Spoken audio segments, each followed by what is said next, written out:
ကျွန်တော်ကဘာကြီးပေါ်မှာတရှိမျိုးစိတ်ပေါင်း8.7 million နီးပါးရှိတယ်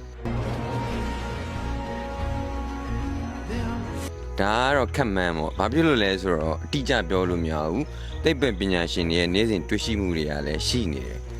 ဆိုတော့အဓိကပြောချင်တာကဒါမဟုတ်ဘူးအဲ့ဒီ8.7 million နီးပါးလောက်တက်ရှိနေတဲ့ကမှာညံအကောင်းဆုံးကကျွန်တော်တို့ခင်ဗျားတို့လိုလူသားတွေပဲဒါလည်းအားလုံးသိတယ်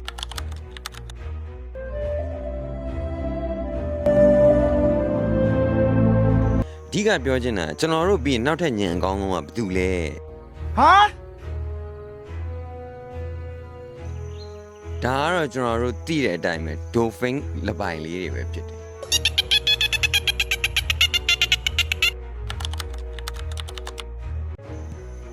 ဆိုတော့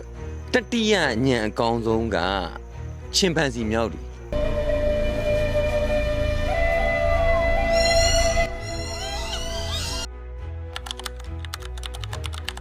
တော့အားလုံးကိုကျေးဇူးတင်ပါတယ်